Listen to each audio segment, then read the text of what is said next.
Donc on est page Yud Amoud Bet. On va commencer par approfondir un sujet qu'on avait abordé la semaine dernière. Vous vous rappelez, on avait dit dans la Gemara, je vous reprends un passage qu'on a déjà étudié, mais on va faire le Tosfot aujourd'hui. On avait dit la chose suivante. On avait rappelé que les premiers jours de jeûne, si jamais il manque de pluie, ces jours-là ne concernent pas tout le monde. D'accord ? Ils concernent ce qu'on appelle un yachid. Et on avait dit, cet enseignement-là, je vous le redis dans les mots, Al Yomar Adam, Talmidani, Enira Uiliyot Yachid. Puisque le jour de jeûne ne concerne que les Yechidim, vous vous rappelez, c'est cette crème de la crème, alors les individus ne doivent pas s'exclure du groupe des Yechidim. Parce que quelqu'un qui n'a pas envie de jeûner, il va se dire, moi je ne suis pas Yachid. Ah, moi je ne suis pas un Yachid, moi je suis juste un Talmid. Et la Gemara avait posé la question, qu'est-ce qu'on appelle un Yachid et qu'est-ce qu'on appelle un Talmid? Puisqu'on a dit, le Yachid il jeûne. Maintenant, toi, peut-être que tu ne te sens pas être un grand Talmid Chacham, etc. Tu vas dire, moi je ne suis pas un Yachid, je suis qu'un Talmid. Et la Gemara avait dit, non, ne t'exclus pas. Parce que, comme de toute façon c'est pour une galère, c'est pour un jour de jeûne, il n'y a pas de quoi s'enorgueillir. Donc tu peux rester dans le groupe des Yechidim. Et la Gemara avait dit, tous les Talmidei Chachamim sont des Yechidim. Ça va, tu connais un peu, tu peux te considérer comme un Yachid. Mais la Gemara avait quand même défini qu'est-ce qu'on appelle un Yachid et qu'est-ce qu'on appelle un Talmid. Et elle avait dit comme ça, un Yachid, c'est quelqu'un qui a de telles connaissances qu'il mérite d'être nommé à la tête de la communauté. Il mérite d'avoir le titre de Parnas à la Tzibour. C'est ça le Yachid. Et le Talmid, c'est qui? C'est celui Kol chez Shoalinoto Dvar Alacha Belimuno, c'est toute personne à qui on va poser des questions d'Alacha sur sa connaissance, sur son étude, Veomer, et qui est capable de répondre. Même sur le fameux traité, vous savez, le fameux traité spécial qu'on étudie très rarement, de Kala, d'accord? Et bien même s'il est capable de répondre à ces questions-là, qu'on lui poserait sur cette Masechet, il s'appelle déjà Talmid. C'est déjà très bien. Mais ce qu'on a voulu dire, c'est qu'en dessous de ce degré-là, tu n'es pas ni un Yachid, ni un Talmid. Donc, si tu n'es même pas capable de répondre à des questions d'Alacha, alors là, effectivement, tu es parmi le peuple. D'accord? Et donc, le peuple ne jeûne pas les premiers jeûnes. Donc, tout ça, c'est ce qu'on avait dit la semaine dernière. D'accord? C'est clair? Bien. Je vous propose d'étudier le Tosfot. Colonne de droite sur votre page. Vous avez, c'est le premier Tosfot, celui du haut de la page. Colonne de droite. Bien. Colonne de droite en haut de la page. Il reprend bien évidemment le langage de la Gemara en disant Ezeu Yachid, qu'est-ce qu'on appelle un Yachid? Et il avait répondu Sheraou ilimnoto Parnas ala Tzibour, c'est un individu qui mérite le titre de Parnas, de chef de communauté. Liyot Parnas Vezeu Talmid, et qu'est-ce qu'on appelle un Talmid? Kol Sheshoal Indavar Alacha Bechol Makom, c'est un individu à qui on posera des questions d'Alacha et qui est capable de répondre. Bien. Et regardez maintenant Tosfot, dit Vekaché, cette définition que tu viens de me donner du Yachid et du Talmid me paraît difficile à accepter. Je ne comprends pas la définition que tu me donnes. Pourquoi? Deacha mashma, parce que ici, dans notre Gemara, il semble des kari Talmid, auto sheyode aleachiv keshoalin lo, dvar alacha bechol makom. Il semblerait que d'après la définition qu'on a ici, celui qu'on appelle un Talmid, c'est qui? C'est celui qui est capable de répondre à une question d'Alacha sur toutes sortes de sujets. Bechol makom. D'accord, tu me poses une question, je te réponds. C'est ça qu'on appelle un Talmid. Veomra, et donne la réponse. Pourquoi ça me paraît difficile, dit Tosfot? Parce que dans une autre Gemara, dans la Gemara de Shabbat, on nous parle également là-bas de la définition d'un Talmid Chacham. Et là-bas, la définition qu'on en donne ne semble pas correspondre à la définition qu'on donne ici dans la Gemara de Ta'anit. Bah oui, mais ici c'est différent parce qu'ils ont mis Yachid à côté du Talmid. Donc vous voulez dire l'un comparé à l'autre, quand tu fais la comparaison des deux. Voilà. Quand on est dans Shabbat, on ne rentre pas dans cette distinction entre le Yachid. Alors, on va voir là-bas qu'est-ce qu'on enseigne dans Shabbat pour essayer de voir. J'imagine. On regarde. Ve'amrinan, donc. Ve'atam amrinan. Et là-bas, Bemasechet Shabbat. Dans le traité de Shabbat, on enseigne. Perek ve'elu kesharim, dans le chapitre Elu kesharim. Et Zéou Talmid, là-bas on pose la question, qu'est-ce qu'un Talmid? Araou il est manoto parnas à la tibour. Là-bas on nous dit que le Talmid, c'est qui? C'est celui qui mérite d'être nommé parnas sur le tibour. Chazak.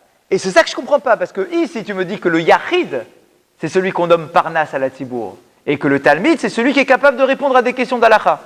Mais là-bas, tu me dis que le Talmid, c'est celui qui mérite d'être parnas sur le Tibour. Donc j'ai un décalage d'un cran, d'accord, avec là-bas le Talmid qui est considéré comme étant le parnas.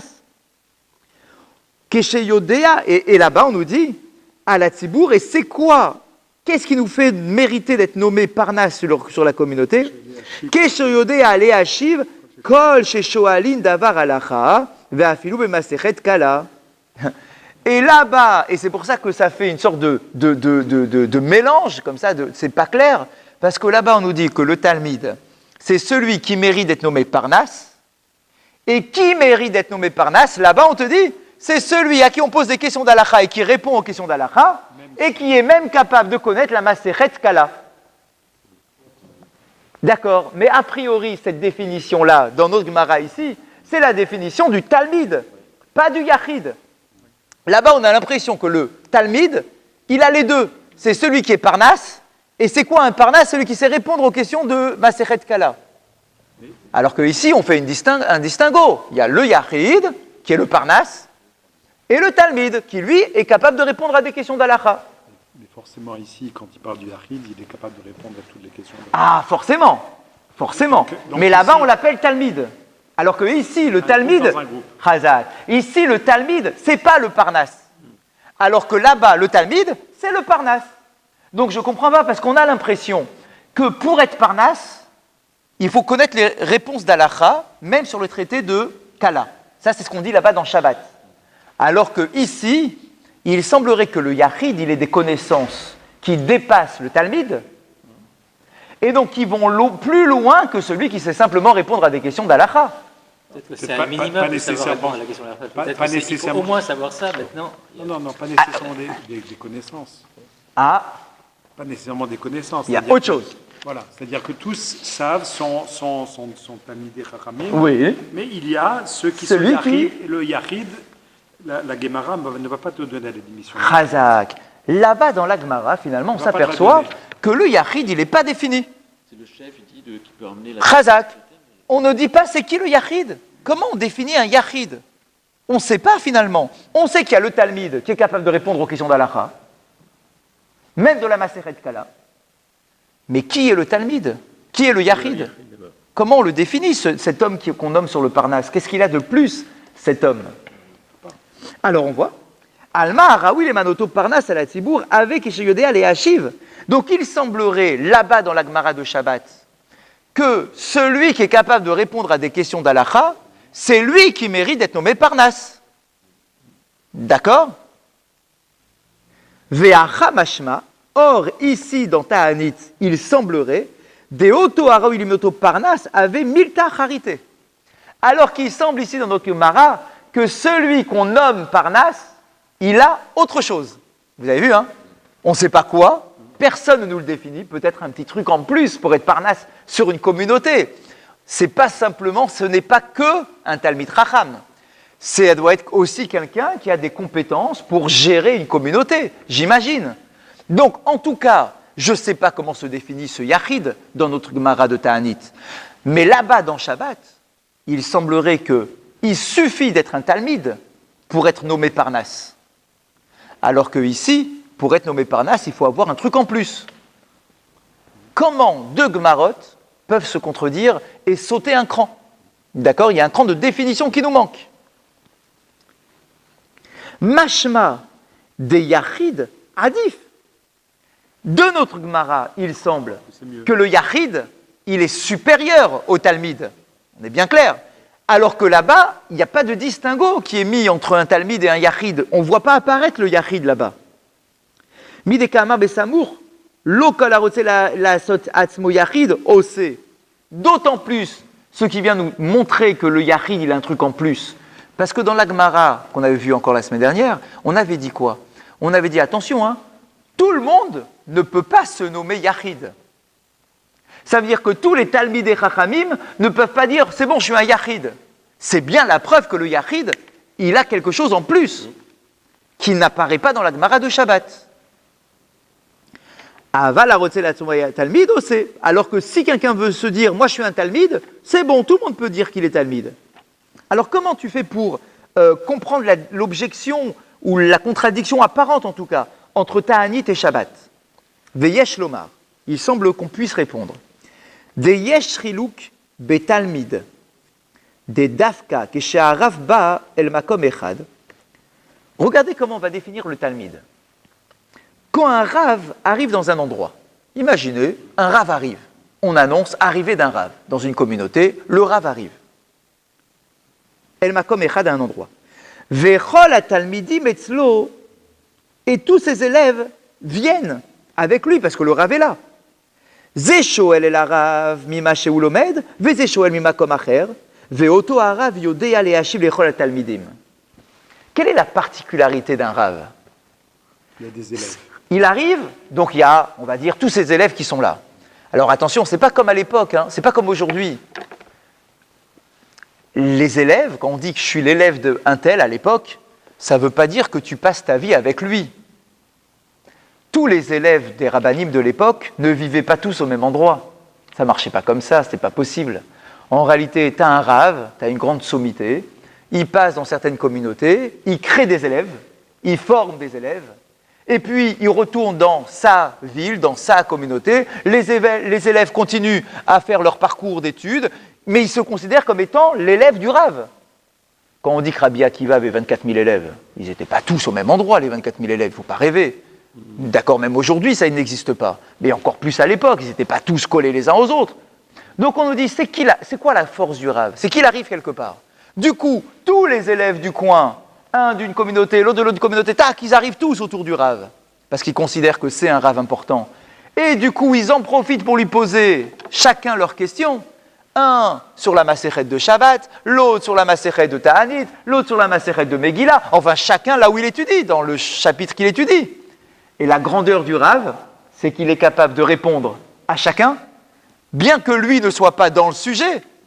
Il est capable de répondre à toi sur Megillah, à toi sur Shabbat, à toi sur Ta'anit. Enfin, pas de problème, il connaît tout sur le bout des doigts. Donc, il répond à tout. Donc, Arav yodea leashiv lechol atalmidim, lechol echad ve'echad kefi she'ilato. Et il est capable de répondre à la question de tous ses élèves, chacun selon l'endroit où il pose la question. Ve'afilu bemasechet kala. Et même sur cette fameuse Masechet Kala qu'on n'étudie jamais, il a aussi en tête, il n'y a aucun problème, il te donne la réponse. Zéhu Yachid. C'est ça le Yachid.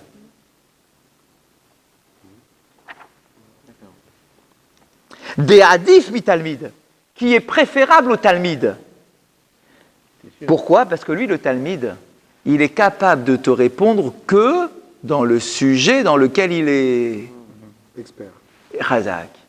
C'est pour ça qu'il y a écrit Belimudo. Il te répond par rapport à son sujet dans lequel il est. Par exemple, on est là ensemble, on étudie le Masechet Ta'anit. Si tout le monde vient me poser des questions sur Ta'anit et que je te donne les réponses de Ta'anit, je suis un Talmid. Mais s'il y en a un autre qui débarque, qui me pose une question sur Shabbat, je lui dis, oh non, attends, j'ai pas la tête dans Shabbat maintenant, je peux pas te répondre, je sais pas, j'ai pas le sujet comme ça. Ça vient pas comme ça, tu rigoles. Parce que je suis pas un Yachid. C'est dans la Gemara, Belimudo. C'est pour ça qu'il y a écrit Belimudo. Il répond dans son étude, c'est-à-dire là où il est. Mais même dans Masechet Kala. Pourquoi alors Masechet Kala? Parce que là-bas, on a expliqué la semaine dernière. Qu'elle fait, et si, parce qu'on a expliqué la semaine dernière que Masechet Kala, c'est une Masechet qu'on étudie dans le mois de Tishri et dans le mois de Nissan. Donc lorsque l'on est dans le mois de Tishri et qu'on me pose une question sur Masechet Kala, je suis capable de répondre, ça va, je connais. C'est-à-dire que même lorsque tout le monde étudie le même sujet et que tout le monde est bien frais dans le sujet, je suis quand même capable de répondre. Donc je suis quand même bon. Je ne dis pas que je suis un moyen, je suis un bon. Toutes les questions un peu compliquées de la Gemara et tout, je suis capable de répondre, mais que dans ma Gemara. Ne viens pas me poser une question sur un autre sujet, ça va. Enfin, j'ai pas la tête, je suis pas dedans. Je suis pas capable de te répondre avec finesse sur un truc que tu me poses comme sur un autre sujet. Donc le Yachid, lui, il est capable de le faire. Chazak, quel que soit le sujet. C'est la grandeur du Yachid. Le texte ne disait pas que le Talmud était capable de répondre sur n'importe quel sujet. Bélimoudo. Dans son étude. Et là, c'est là la grandeur de Tosfot. C'est que Tosfot a réussi à voir du mot Bélimoudo, là où nous on a traduit comme ça dans son étude, de manière large. Tosfot dit, non, dans son étude, ça veut dire sur son sujet qu'il est en train d'aborder en ce moment. Mais ici, qui explique là? C'est les Tosfot. C'est Tosfot, tout simplement. C'est le Rav qui arrive et qui a... C'est Tosfot. C'est Tosfot qui essaye d'imaginer comment répondre à cette petite objection, cette petite contradiction entre ici la Gemara de Ta'anit et là-bas la Gemara de Shabbat. Il te dit non, là-bas, quand on te dit que le Talmide, il est capable de répondre aux questions, et c'est ça qu'on nomme Parnasse, là-bas, il faut comprendre, il est capable de répondre à n'importe quelle question. C'est lui qu'on nomme Parnasse. Alors que ici, le Talmide, c'est celui qui est capable de répondre Bélimoudo, que dans son étude. C'est ça la différence entre le Yachid. Donc finalement, ce qu'on appelle le Talmide là-bas, dans Shabbat, en fait, c'est le Yachid d'ici. C'est la définition. On a juste changé les termes, c'est tout. Mais parce que ce n'est pas les mêmes auteurs. Ce n'est pas les mêmes auteurs. D'accord? C'est normal qu'on n'ait pas un langage. C'est pour le besoin du texte. Exactement. Et ici, où on dit qu'il y en a certains qui jeûnent et pas tous les autres, là-bas, ici, j'ai besoin de la distinction entre qu'est-ce qu'on appelle un Yachid, qu'est-ce qu'on appelle un Talmide. Il me faut quelque chose de précis. Parce que là-bas, ici, on me dit, le Yachid, il jeûne, le Talmide, il jeûne pas. Alors que là-bas, où le sujet est autre, je veux juste savoir qu'est-ce qu'on appelle un Talmide, là-bas, je n'ai pas besoin d'aller jusqu'à faire ce distinguo. D'accord? Exactement, parce que ça ne m'intéresse pas, ce n'est pas le sujet. Ici, j'ai besoin de le faire. Ah, alors ça contredit là-bas? Non, ça ne contredit pas. Là-bas, on a été moins précis dans le nom qu'on lui a attribué. Alors que ici, on te fait la petite distinction entre le Yachid et le Talmide.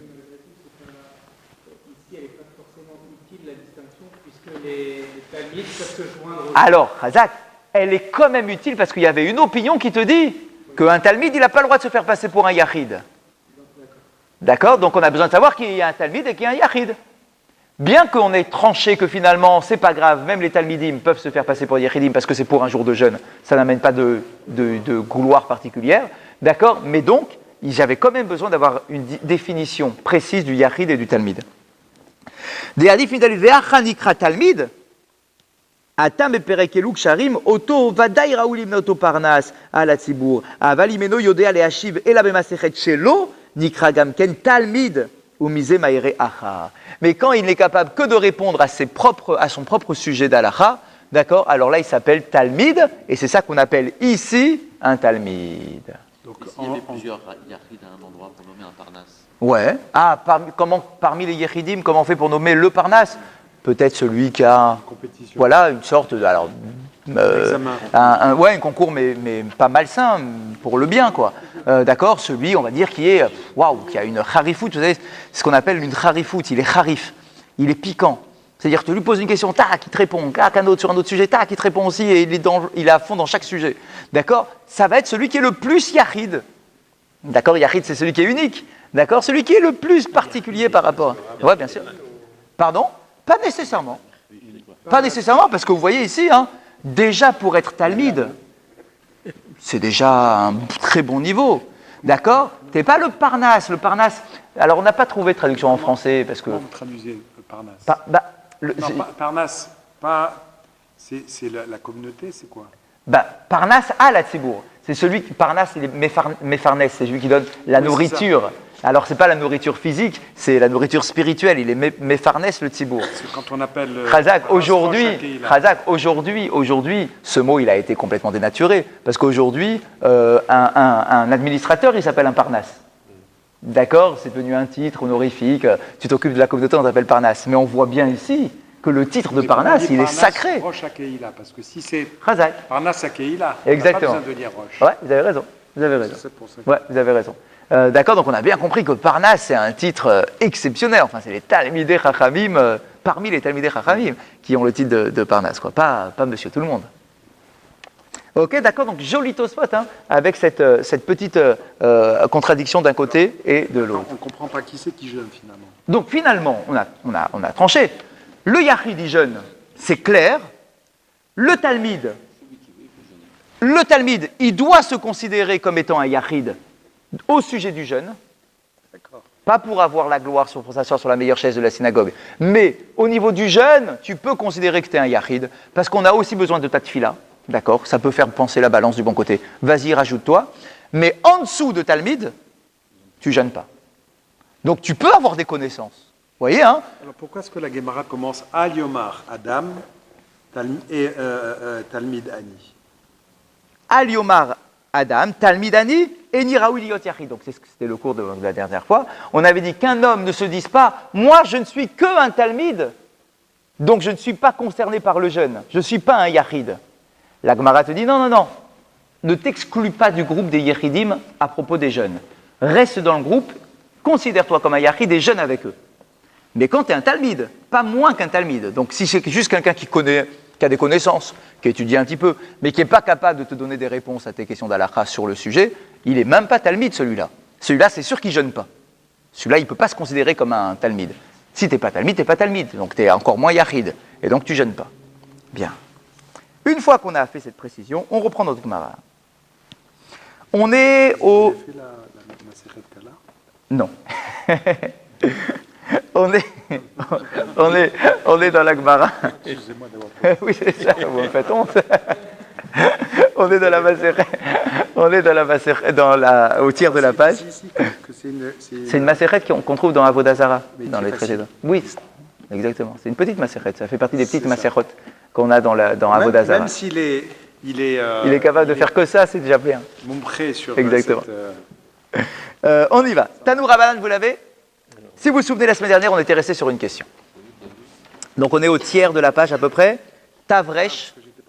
Exact. Tavresh, c'est le fin de la fin d'une ligne. Tanour Rabanan. Mi.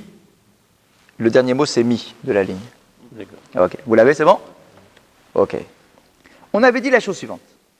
Mishaya mit'ane ala tsara ve'avra, ala chole ve'nitrapa, areze mit'ane ou mashlim.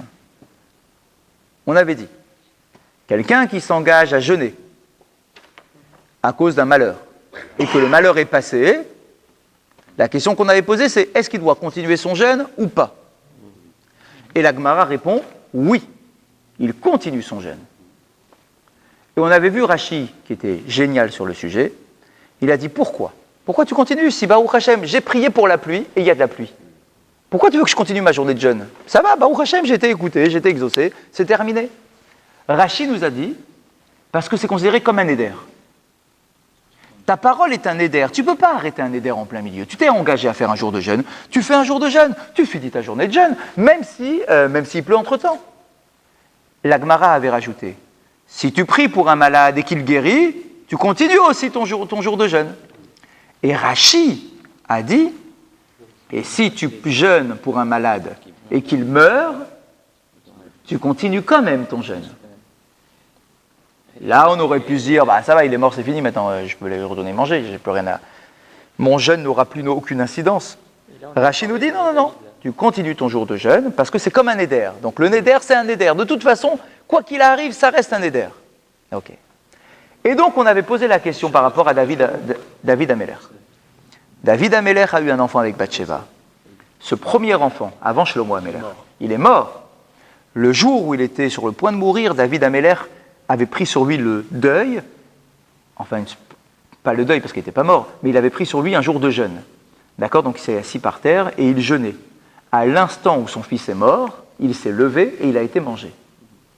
Donc on a posé la question, ah, mais comment c'est possible? Là tu me dis que même si le malheur passe, ou même si lo alenu, il meurt, le malade meurt, tu dois quand même continuer ton jeûne. D'accord? Donc comment on s'en sort avec l'histoire de David Améler? Et la question, la dernière, c'était qu'à la page, qu'on n'a pas encore vue, 19, Yud Tet, là-bas il est écrit que si tu fais un jour de jeûne pour qu'il pleuve et qu'il pleut, là-bas il est écrit, tu arrêteras ton jeûne. Contradiction. Razak. Comment c'est possible que la Gemara elle-même se contredise dans la même macérette?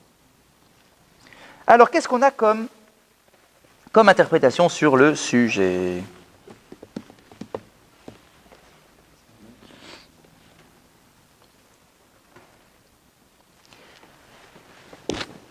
Il semble de Rashi, le commentateur nous dit la chose suivante, il semble du commentaire de Rashi que si on considère que c'est comme un éder, ça voudrait dire que si tu t'engages à faire, je ne sais pas pourquoi, mais peu importe, si tu t'engages à faire 10 jeûnes pour un malheur particulier ou pour un malade, et que le malheur passe ou que le malade meurt, il semblerait, d'après Rashi, que tu dois continuer à faire les 10. Parce que c'est un bloc. Eh bien oui, si tu t'es engagé à 10, et qu'il pleut à la fin de la première journée, et que le malheur passe à la fin de la première journée, eh bien d'après Rashi, il semblerait que tu continues les 10, parce que c'est un éder ça ne s'arrête pas sans raison. D'accord? Atarat Nedarim, c'est qu'une route de secours qui n'est pas idéale. Mais si tu es capable de faire tes 10 jours de jeûne, tu les fais. C'est un éder.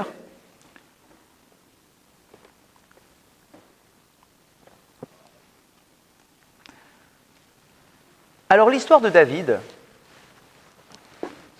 en fait, elle ne contredit pas la Gemara. Vous avez vu quand même, il y a eu un glissement de terrain. Parce que la Gemara, elle est claire. Elle dit, quelqu'un qui jeûne pour un malheur et que le malheur est passé, il doit terminer son jeûne. C'est Rashi qui a rapporté l'histoire du mort, du malade qui meurt. Mais Rashi donc présente le côté négatif de la phrase de la Gemara. La Gemara, c'était dans le sens positif. Tu as un malheur sur la tête et il est passé, tu continues ton jeûne, point. Mais la Gemara ne parle pas d'un malade qui meurt, est-ce que tu dois continuer ton jeûne? Elle ne parle pas de ça, la Gemara. C'est Rashi qui donne ça. Et on ne sait pas sur quoi se base Rashi. Il ne rapporte aucune source. Le Meiri, qui est un des grands commentateurs de la Gemara, il nous dit « Je ne comprends pas Rashi, je ne comprends pas sur quoi il s'appuie, et même plus que cela, l'histoire de David Améler vient contredire ce que dit Rashi. » Nous, on a voulu dire que David Améler ne rentre pas dans ce que dit la Gemara, alors qu'en réalité, ce n'est pas ça la question. La question, c'est que l'histoire de David Améler, elle vient contredire le commentaire de Rashi. C'est Rashi qu'on n'arrive pas à comprendre. C'est pas la Gemara qu'on n'arrive pas à comprendre ici. C'est pas le premier commentaire qu'on n'arrive pas à comprendre. C'est pas David qu'on n'arrive pas à comprendre. C'est le commentaire de Rashi qu'on n'arrive pas à comprendre. Le Meiri dit que c'est Rashi qui est en difficulté. De l'exemple de David Améler. Alors attention, on n'est pas en train de dire que Rashi ne connaissait pas l'histoire de David Améler. Mais on n'arrive pas à comprendre, on n'a rien. Le Meiri dit, je n'arrive pas. Le Meiri ne s'en sort pas. Il pose la question, mais il ne s'en sort pas. Il dit, j'ai une kushia, ce qu'on appelle une kusha, j'ai une difficulté sur le Rashi. Je ne comprends pas Rashi, je ne comprends pas sur quoi il se base. Certainement qu'il interprète l'histoire de David de manière un peu différente. La question mérite d'être posée quand même. Razak, la question est très bonne. La question de qui? Non, mais de Rachi, la question de dire si le malheur passe, je continue, ou si le malheur arrive. Ah, mais je ne sais pas. C'est-à-dire ce glissement de terrain que fait Rashi, est-ce qu'il est justifié? Je ne sais pas. Est-ce qu'il est purement logique d'après la Gemara? Je ne sais pas, parce que la Gemara, elle dit, si tu as un malheur et que ça passe, alors tu continues ton jeûne. Point. Mais maintenant, si le malheur s'est aggravé et que c'est terminé, ça veut dire que ta tfila du jour de jeûne, parce que le jeûne, c'est une tfila. Ta tfila, il faut qu'elle serve à quelque chose. Donc, s'il y a un malheur, même si le malheur il est passé, la tfila, elle a toujours sa puissance. Mais maintenant, si le gars il est mort, à quoi sert ta tfila? À quoi bon continuer à jeûner? Il n'y a plus aucun espoir, c'est fini, il ne va pas revivre. Donc lui, Rachid te dit, c'est pareil pour le cas d'un malade qui meurt. Je ne sais pas si c'est pareil, dit le Meiri. L'Agmara dit rien. L'Agmara dit rien. L'Agmara, elle le dit que dans le sens positif. Elle n'a pas extrapolé dans le sens négatif. C'est Rachid qui l'extrapole. Donc le Meiri a une kushia qu'il n'arrive pas à résoudre sur Rachid. Vous avez ici quelque chose? Oui. Dites. Mais c'est pas dans le Rachid, ça? Dites. Il dit que, en fait, Rachid dit qu'il faut continuer même si la personne est morte, Oui. pour ne pas qu'on croie qu'il a fait un éder conditionnellement. Je m'arrête de jeûner s'il meurt. Ok, je comprends. Je comprends. Ok, ça c'est ce qu'on avait expliqué. C'est pas bien. Moi, ça me pose pas de problème. C'est très bien, ok. Donc cette explication, effectivement, on l'avait donnée. C'est Rachid lui-même. Hein. C'est Rachid lui-même. Il dit parce que tu es matné. Tu mets des conditions, une sorte de chantage avec Akadosh Baruch Hu, je prie que si tu me trucs et que si ça s'arrête, j'arrête de prier. Non, c'est-à-dire qu'il engage la mort de la personne d'une certaine manière. C'est ça le problème. Eh ouais. Et donc il ne veut pas donner cette impression aux autres personnes, dire que bon, écoute, si la personne meurt, moi j'arrête de. C'est-à-dire que ma prière va être exaucée. C'est ça ce que veut dire Rachid. Je suis tout à fait d'accord. Rachid, c'est ça qu'il veut dire. On est d'accord. Mais comment il s'en sort avec David Ameller, Rachid, alors? C'est ça la question. Oui, non, mais, la logique de Rachid, elle est belle. C'est une belle logique. Je ne dis pas que c'est pas cohérent. C'est cohérent. Mais tu as un... Il est cité par Rachid? Non. Il est cité par le Meiri. Par le Meiri. Le Meiri cite David Ameller pour avoir une kushia. Il ne comprend pas Rachid. Il dit, ah bon, un malade qui meurt, tu continues à jeûner, mais pourtant David Ameller vient nous montrer le contraire. David Ameller, on connaît ses intentions, alors qu'une personne... Ah, donc vous voulez sortir comme ça du problème en disant, bon, David Ameller, c'est sûr que ce n'était pas une condition de chantage qu'il mettait à Kadosh Baruch Hu, et que donc du coup, pour lui, tout est clair, quoi.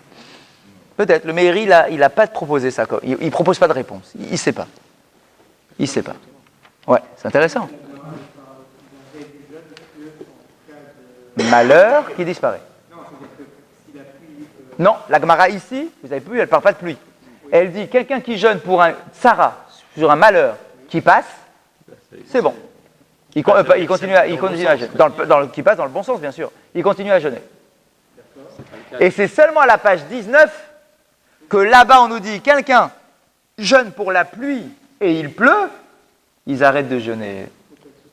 Ça, on va répondre à ça. Ça, j'ai pas fini. Pour l'instant, la kushia qu'on a eue, c'est sur Rashi, sur l'histoire de David Ameller. Parce que c'est Rashi qui a rajouté l'histoire du mort. Oui.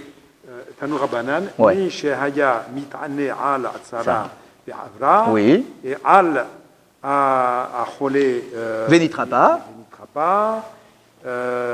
Areze Mashlim. mit'ane ou mashlim. Très bien. Il doit finir. Très bien, c'est ce que dit la Gemara, elle est claire. Donc il doit finir le jeûne. Il doit finir son jeûne, on est d'accord? Donc, David Ameller, ça colle pas. Oui. On est d'accord, David Ameller, ça colle pas. Déjà, c'est pas seulement Rashi, c'est la. Non, parce que l'Agmara, c'est pour ça que je dis, c'est Rashi qui le dit. L'Agmara, elle parle pas d'un cas qui s'aggrave. Elle parle d'un cas qui s'allège. Je prie pour un malheur, pour un malade, et il guérit. C'est Rashi, et uniquement Rashi qui dit, et je prie pour un malade et il meurt. Mais c'est Rashi qui fait ça, c'est pas l'Agmara. L'Agmara, elle ne dit pas dans ce sens-là. Peut-être parce que l'Agmara, elle avait en tête l'histoire de David Ameller, qui l'aurait contredit directement. Donc ça, sur ça, ok, on a compris. Oui, pardon. Pour moi, on ne sait pas si la Gemara ici nous dit que s'il pleut, par exemple, pendant la journée du jeûne, la journée même du jeûne, à ce moment-là, on continue la journée, mais on ne sait pas si on continue la journée ou la série. Les jours restants. Alors que dans la deuxième partie, peut-être qu'on verra plus tard. Honnêtement, ici dans la Gemara, on ne parle de rien. Voilà. On ne parle pas de pluie. Mais donc ça peut nous aider pour la contradiction à venir. Donc là, tu veux dire, bah ouais, ça va, là-bas c'est la pluie, c'est un truc spécial pour la pluie. Non, ce que je veux dire, c'est que peut-être que là, dans la deuxième partie, on dira, en fait, il n'y a pas de contradiction parce qu'en fait, on pourrait imaginer qu'on continue le jeûne de la journée en cours, mais pas pour autant les jeûnes à venir si on s'est engagé sur 3 jours et que c'est la première journée. Alors je voudrais bien que ça réponde à la question, mais là-bas, à la page 19, il y a écrit, il pleut, tu ne te finis même pas le jour même, tu manges tout de suite. Et donc du coup, ça ne peut pas répondre. Ça ne peut pas répondre, parce que là-bas, on dit, dès que tu vois la pluie, c'est bon, allez, on passe à table. Alors comment on répond? Non, mais pourquoi vous nous parlez maintenant de la page 19? Mais parce que les commentateurs de la Gemara, ils nous envoient ça à la figure, comme question. Oui, mais nous, on ne sait pas. Alors nous, on ne le sait pas encore, mais cette question, soit tu la poses ici, soit tu la poses à la page 19. Mais en tout cas, il faut bien la poser quelque part. Et les commentateurs, eux, l'ont posée ici. D'accord? Mais ça revient au même, hein. C'est comme si on était à la page 19 et qu'on posait la question par rapport à la page 10. Il a D'accord? déjà eu la page 19. Razak, parce qu'en réalité... La Khazara. Mais parce que, bah oui, parce que quand tu poses une question en réalité, d'abord, tu as déjà tout étudié, et quand tu fais ta Khazara, d'accord, tu dis, hey, mais je me rappelle qu'à la page 19, il y a un truc qui va contredire ce qu'on dit maintenant à la page 10. D'accord? Donc, comment on répond à la question? Alors, on a des réponses. À quelle question? Donc, la question, c'est la contradiction, page 10 et page 19.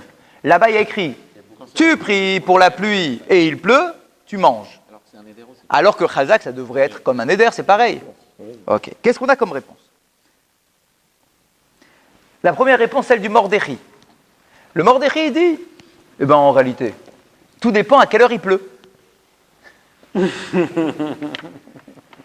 Si c'est une pluie qui vient avant Chatzot, c'est-à-dire avant le milieu de la journée, c'est qu'en fait, Hachem, il t'en voulait pas tellement. Il attendait juste un petit peu de quelque chose, mais il t'a vu, regarde, il t'a pas fait patienter, il t'a pas fait poireauter, tu as commencé ton jeûne, allez, c'est bon, je t'envoie la pluie. Donc, tu as juste pris conscience qu'il fallait, aller changer un petit peu, faire un peu tes chouvas, un peu machin, je t'envoie tout de suite. Le Mordéchi dit, si la pluie vient avant Chatzot, c'est bon, tu peux manger. C'est rien, c'est léger. Par contre, si tu vois que la pluie, elle vient après Chatzot, c'est-à-dire que Hachem, il t'a fait un peu languir, il t'a fait un peu angoisser, un peu truc, tu peux finir ton jeûne. Hein. Ça veut dire que tu n'es pas tellement raffiné comme garçon, d'accord, comme communauté. D'accord, donc du coup, tu continues ton jeûne. Et donc, le Mordéchi veut dire, c'est ça la différence entre les deux pages. Ici, quand on dit tu finis ton jeûne, c'est quand il pleut après Chatzot. Alors que là-bas, quand on dit tu te lèves et tu manges, c'est quand il pleut tôt le matin, avant Chatzot. Puisque ce n'est écrit nulle part, ni à droite ni à gauche, que l'histoire de Chatzot, on peut imaginer qu'il y a une sorte de différence par rapport à ça. C'est la réponse du Mordéchi. Il y a une autre réponse, c'est celle du Rosh. Tout ça, c'est les commentateurs classiques de la Gemara. Hein. Le Rosh dit, en fait, il y a une différence entre le Yachid et le Tzibour. Ici, on parle du Yachid. On parle du jeûne du Yachid. Quand un Yachid jeûne et qui commence un jeûne, même s'il pleut tout de suite, il peut continuer son jeûne. Ça va. C'est quelques individus. Ils sont au niveau, ça va, ils ne sont pas tellement dans la matière, machin. Ils sont capables d'être un peu plus élevés. D'accord, c'est les parnassim, etc. Ils sont dans l'étude, truc. Ces gens-là, s'ils ont commencé leur journée, ils doivent la finir. Parce que c'est un éder, etc. Pour la page 19, on parle là-bas des jeûnes du Tzibour. C'est quand on a déjà passé la série de Yachid et qu'on est maintenant sur les jeûnes de toute la communauté. Et le Rosh dit, quand il y a un jeûne pour l'ensemble de la communauté, qu'on impose à la communauté, que le Bet Din impose à la communauté, il ne faut pas être trop lourd. Il faut être le plus léger possible. Donc, pour la communauté, dès que la pluie commence à retomber, on dit aux gens, c'est bon, ça y est bon. On allège au maximum. Pour les Yechidim, on est un peu plus rigoureux, on leur dit de finir la journée. Donc pour le Yachid, c'est considéré comme un éder, mais pas pour le Chazak, parce que le Yachid, lui, il est seul, ça va, il peut le vivre comme étant un éder personnel. Exactement. L'autre, finalement, c'est quelque chose qu'on lui impose. C'est pas un éder. L'interprétation du Rosh, elle me paraît plus logique. Parce que, je l'aime bien, moi, celui du Rosh. En fait, parce que si le Yachid continue à jeûner, il jeûne pour toute la communauté. Exact. De toute façon. Il prend en charge. Exact. Le Yachid, il prend en charge le reste. Alors qu'ici, on parle il est dans une situation de Yachid parce qu'il va prier pour une personne qui est malade. Ouais, pas mal. Exactement. Donc il finit sa journée. Voilà. Je suis tout à fait d'accord. Cette idée-là, elle est claire, c'est que le Yachid, il prie pour la communauté de manière générale, il a les épaules...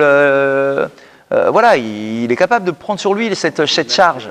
Il est responsable, il est parnasse, il est machin, d'accord? Donc c'est bon, un jour de jeûne pour sa communauté, ça fait pas de mal en tant que chef de communauté. Le Tzibour, on allège pour le Tzibour. Qui se sacrifie pour la communauté. Exactement, comme on avait dit, le tzaddik, la souffrance du tzaddik, c'est aussi pour... exactement. Razak. On continue.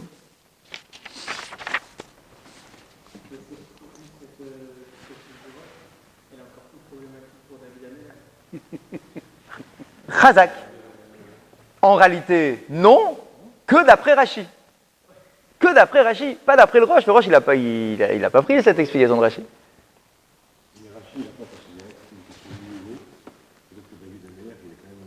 Alors quoi? Ça veut dire que quand tu es au-dessus, tu peux arrêter. Alors que là, on semble dire l'inverse. On semble dire que plus tu es raffiné, et plus tu fais ton jeûne. Ouais, exactement. D'accord. Donc la question adresse, hein, c'est une bonne question sur l'histoire de David. On continue. On reprend dans la Gemara, donc on est au cœur du texte maintenant. Aoler mi makom she el mitanim. Les makom she mitanim, areze mitaneim ahem. Très intéressant. Un homme qui est dans une ville. On avait dit, vous rappelez-vous l'année dernière, on avait dit que la pluie, c'est du sur-mesure. On avait dit qu'il peut y avoir 2 villes côte à côte, une dans laquelle il y aura de la pluie comme il faut, et l'autre où il n'y aura rien. Et on avait même dit que dans un même champ, tu peux avoir des endroits avec de la pluie, des endroits sans pluie, et là-bas, la Gemara avait dit, ça dépendait du mérite du propriétaire de chaque parcelle. D'accord? Donc on avait été loin, hein, très loin on avait été. Là, ici, la Gemara, elle dit quoi? Elle nous dit, si quelqu'un vit dans une ville dans laquelle on n'a pas, le Beth Din de la ville n'a pas imposé un jour de jeûne, parce que tout va bien, il y a de la pluie, il y a le machin. Il voyage, et il arrive dans une communauté où on jeûne à cause de la pluie ou d'un malheur communautaire qui les touche. La Gemara nous dit, mitane imahen, il doit jeûner avec eux. Tu ne peux pas arriver manger en disant, moi je ne suis pas d'ici. Quand tu arrives à un endroit, tu dois prendre les habitudes de l'endroit. Tu fais partie de la communauté. Exactement. Même au milieu de la journée. Tu as mangé toute la matinée, mais là, maintenant, tu arrives, tu ne manges pas. Monsieur, les restaurants sont fermés ici. On ne mange pas. Inversement. Mi makom chez mitanim, les makom chez el mitanim, areze mitane ou mashlim. Si quelqu'un maintenant était dans une ville où on jeûne, et il voyage et il arrive dans une ville où tout va bien, la Gemara dit, il continuera son jeûne quand même.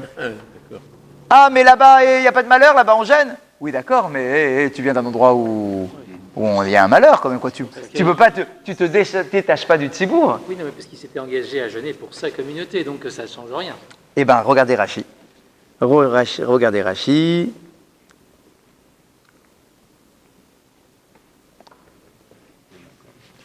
Les makom she'en mitanim, areze mitaneim mashlim. Donc on a dit, tu pars d'un endroit où tu jeûnais et tu arrives dans un endroit où on ne jeûne pas, tu dois quand même continuer.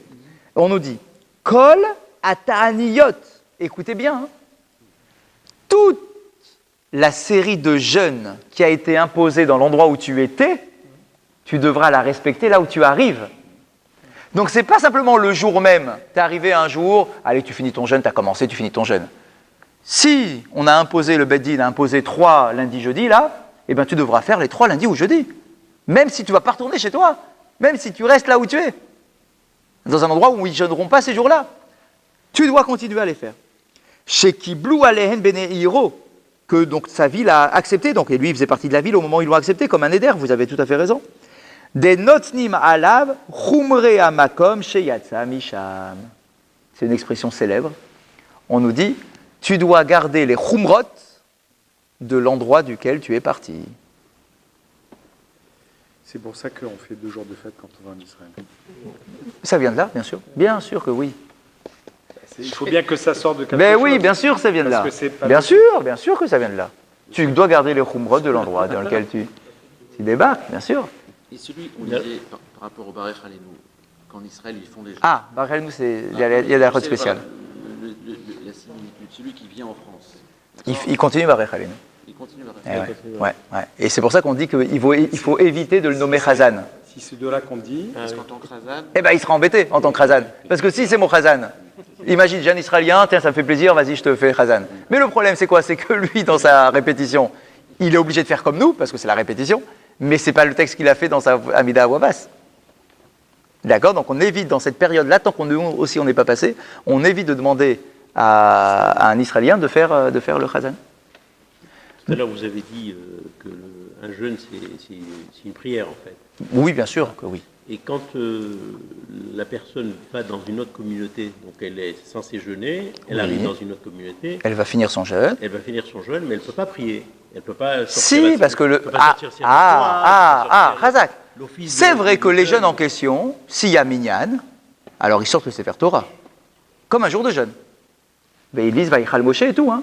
D'accord? C'est d'ailleurs, vous savez que ça existe aussi, même dans une communauté interne. Imaginez, on a un groupe, c'est la halakha, hein. On a un groupe.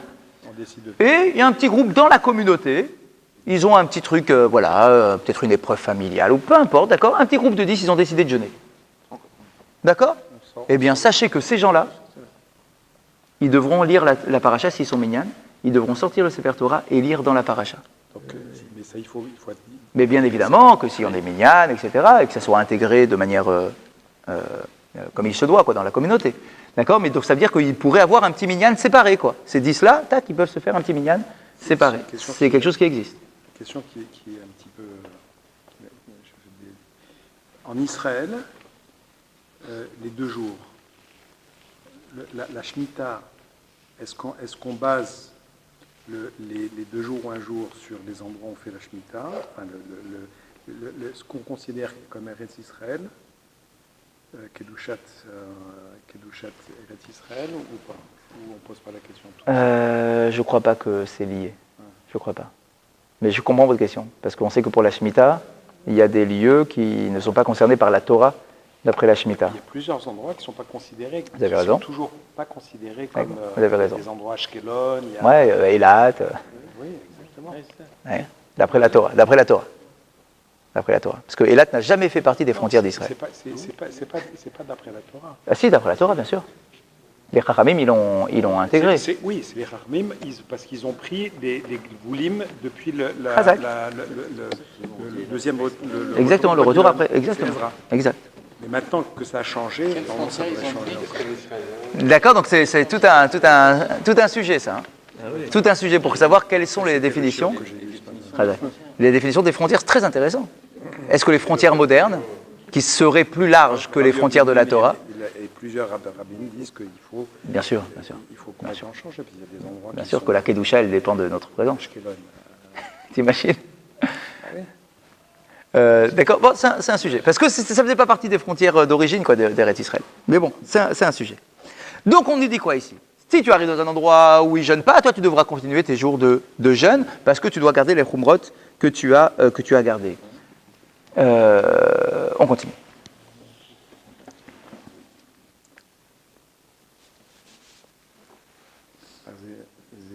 Regardez un tout petit Tosfot, tout petit.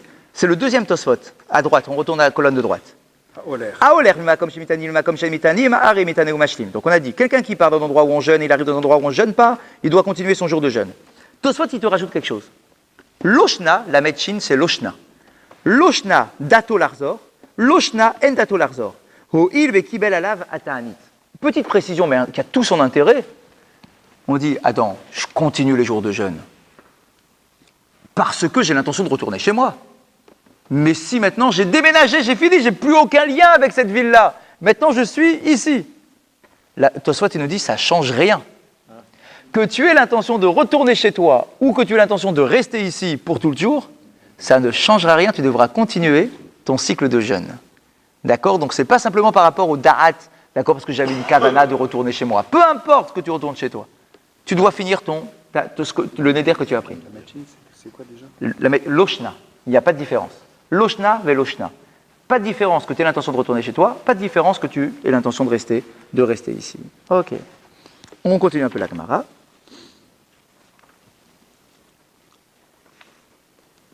Shachar ve'achal ve'shata al yitra'e bifnei hatzibur ve'al yanehig inina be'atzmo. Si quelqu'un a oublié que c'était un jour de jeûne, shachar ve'achal, et il a mangé, et il a bu, c'est-à-dire il a complètement cassé son jeûne. Ça peut nous arriver. D'accord, qu'est-ce que tu fais? La Gemara te donne la réponse ici. Al yitra'e bifnei hatzibur. Ne te montre pas devant la communauté. Ça ne veut pas dire tu dois te planquer. Ne te montre pas comme étant quelqu'un qui a mangé.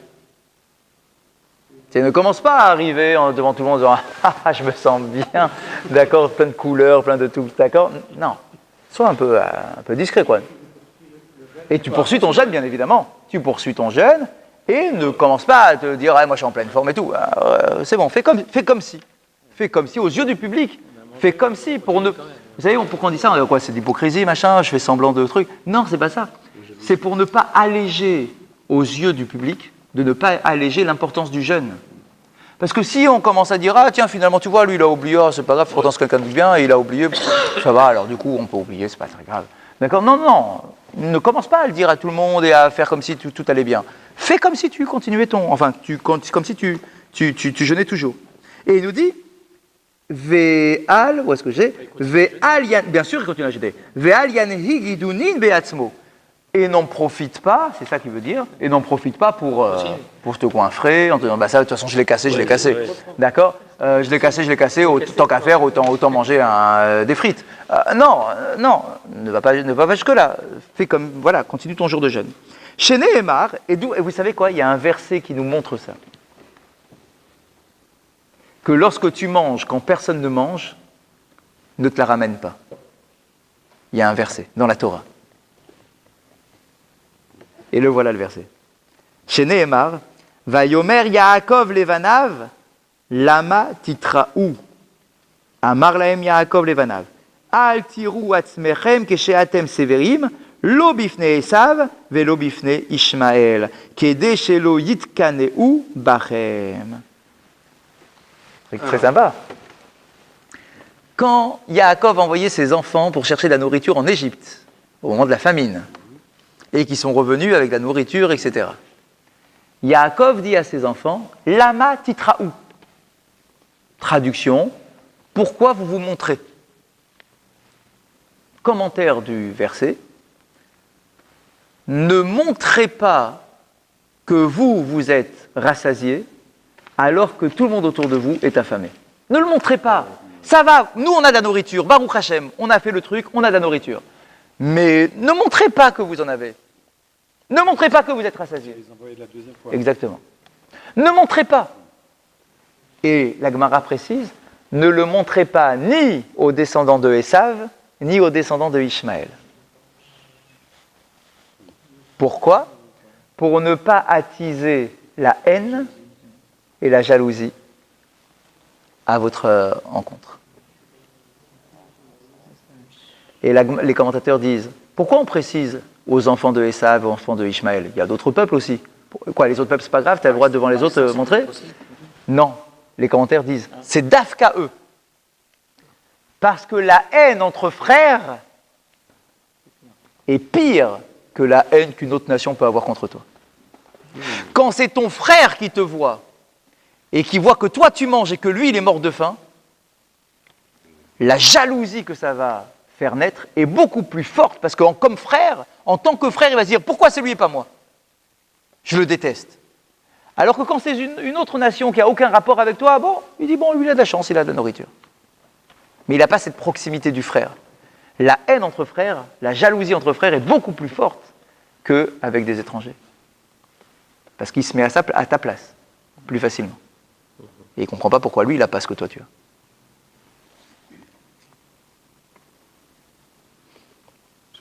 Ouais, je vous écoute. J'avais entendu plusieurs années. Ouais. Non, mais c'est une question que j'ai. Je crois que c'était le Rav Troutou qui l'avait dit. Que, en fait, Yaakov avait envoyé ses enfants la première fois. Ils avaient de la nourriture, mais il les envoyait quand même. Pour Justement, pour ne pas faire croire aux autres personnes qu'ils n'avaient pas. Ouais. C'était les habitants. Oui, j'ai entendu ce commentaire. Bien sûr, vous avez tout à fait raison. Il fallait qu'ils y aillent eux aussi, alors qu'ils avaient encore un peu. Ils étaient très riches, ils n'étaient pas morts de faim aussi vite que les autres. Mais il fallait faire comme tout le monde, t'imagines? Tout le monde va en Égypte pour aller chercher de la nourriture, tout le monde se casse la tête, et tout le monde voit que le groupe de Yaakov, là, de sa famille, eux, ils ne bougent pas, ça veut dire qu'eux, ils ont. D'accord? Donc il les a envoyés pour enlever ce sentiment d'agressivité que ça aurait pu causer. Mais vous avez raison, oui, c'est un commentaire que j'ai entendu. Et finalement, ouais. À cause de ça, ils sont descendus en Égypte. Eh oui. Mais il fallait de toute façon. Alors la Gemara en profite, puisqu'on parle de Yaakov et de l'histoire de l'Égypte. Eh bien, on nous dit la chose suivante. Al tirgezu badarer, Amar Rabbi Elazar, Amar Lahem Yosef, le Echav, Al tit'asu bigdvar halacha, shema tirgezu alechem aderer. Quand Yosef a renvoyé ses frères, donc là, hop, on a une digression, d'accord? On nous parle maintenant de Yosef et ses frères. Puisqu'on nous a parlé de Yosef et ses frères, allez hop, on en profite. Quand Yosef donne de la nourriture à ses frères, et que maintenant, ça y est, on est à la fin de l'histoire ici, tout est fini, et qu'ils vont chercher leur père. Il leur dit, Al tirgezu baderer. Oui, vous voyez le verset? Ok. Comment vous traduisez ce verset? Comment vous traduisez ce verset? Ne vous disputez pas en chemin. En général, on traduit ne vous disputez pas en chemin. Les commentateurs disent disputer, pourquoi ils disputeraient? Enfin, de quoi on parle? D'accord, ouais, c'est ça. De quoi il parle? Bon, il y avait de quoi se disputer, effectivement, hein, d'avoir un peu de tension. D'accord, mais de quoi on parle? La Gemara, ici, elle nous donne une autre interprétation, complètement différente. C'est Yosef qui parle à ses frères.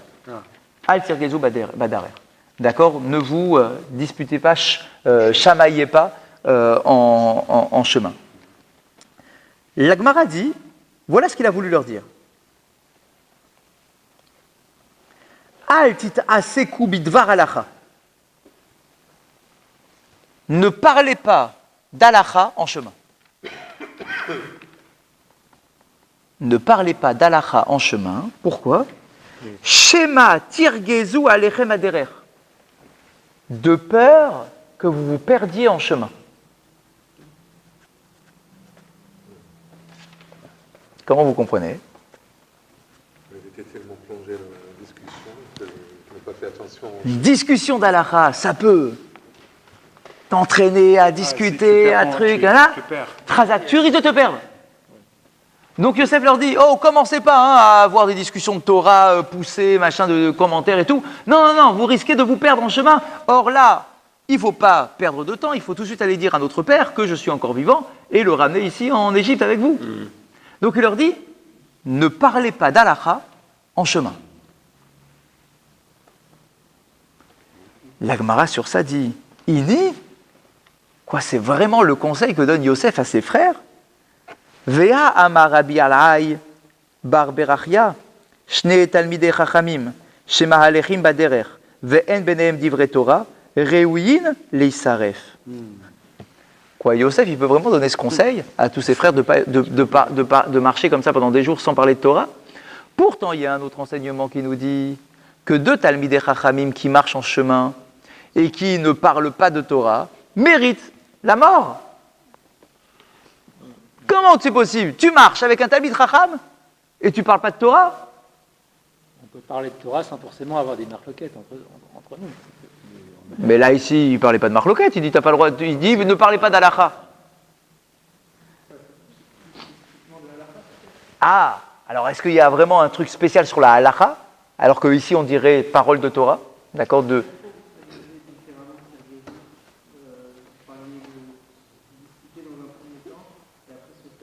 Ben oui, mais parce que regardez, quand on nous dit Tirgezu alechem aderer, je prends Rashi, Tirgezu alechem aderer, titrou, vous allez vous perdre. Oui. Donc Rashi, le mot rogez, qu'on traduit en général par colère, disputé, Rashi nous dit titrou, comme si le chemin se mettait en colère contre vous, ça veut dire que vous allez perdre votre chemin. Peut-être qu'ils n'ont pas le niveau de parler de la part. Ah, attention, on parle des tribus d'Israël. Bien sûr qu'ils ont le niveau. D'accord? Donc en réalité, on nous dit quoi ici? Il faut aller vite, il ne faut pas perdre de temps. Si vous commencez à parler de Torah, hop, vous allez traîner. On connaît les discussions entre rabbanim là, de Torah, machin, ça dure des heures sur un truc. Ils vont commencer à décortiquer ta halacha, truc. Ils vont en arriver à se perdre. D'accord? Et donc ça, c'est dangereux. Et donc, il faut pas parler d'Alacha. Mais d'un autre côté, on dit, mais c'est impossible. Deux talmidei chachamim qui marchent en chemin, ils doivent parler de Torah. Tu peux pas imaginer que tu marches à côté d'un talmid chacham et que tu parles pas de Torah. C'est se perdre géographiquement ou se perdre dans la discussion? En fait, te perdre dans ta discussion entraîne que tu vas te perdre sur le chemin. Tirgezu alechem aderer. D'accord? Tu vas te perdre, tu vas perdre du temps. En tout cas, tu vas... Chazak, oui, il faut prendre des trucs de l'époque, hein. T'as pas les chemins, t'as pas les trucs, donc t'es en plein milieu du désert, il faut faire attention à ton chemin. Si tu commences à parler de Torah, tes pas vont t'amener tu sais pas trop où. D'accord, on raconte cette histoire-là. J'ai lu ça sur la paracha de la semaine dernière. Un des commentaires qui, je sais plus pourquoi, mais en tout cas c'était un des commentaires, qui racontait cette histoire de deux rabbinim qui se sont croisés dans un train. D'accord, ils savaient pas qu'ils allaient être à côté, ils se sont retrouvés à côté dans un train. Ils ont commencé à parler de Torah, parler, et leur gare est passé. Ils se sont retrouvés bien plus loin. Où est-ce qu'on est? On est au terminus, et Shabbat, ils devaient rentrer. Ils ont été coincés dans cette ville-là. Ils ont dit, malheur à nous. D'accord, comment on va passer Shabbat maintenant dans ce bled? On connaît personne, il n'y a rien de cachère dans cet endroit-là. D'accord, comment on va faire? Et l'autre qui répond à son ami, disant, t'inquiète pas.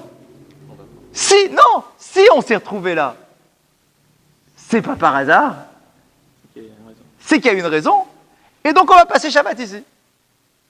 Et il s'est avéré qu'ils sont arrivés dans une famille juive qui vivait là-bas dans le bled, et que dans ce bled-là, le juif en question, il devait faire la brit mila de son fils, et qu'un des deux rabbanim, c'était un Moël, et qu'il a pu faire la mila de son fils, etc., etc. Alors bien évidemment, c'est une façon de parler, pour nous dire que même quand tu te perds, en fait, tu te perds jamais sans raison. C'est qu'il y a forcément quelque chose à faire là où tu arrives. D'accord? On dit ça sur tout, on dit ça sur l'exil, on dit ça sur tout. D'accord? Donc là, ici, on nous dit... là c'est un peu pressé. Hein. Tu dois aller chercher Yaakov, ne commence pas à discuter sur le chemin. D'accord, donc parlez pas d'Halakha, allez-y vite. D'un autre côté, on dit, ah bon, mais deux Talmidei Chachamim qui marchent en chemin, ils doivent absolument parler de Torah. Donc comment Yosef peut donner un conseil qui demande de ne pas parler de Torah alors qu'ils sont en chemin? On verra la réponse la semaine prochaine. Chazak Baruch.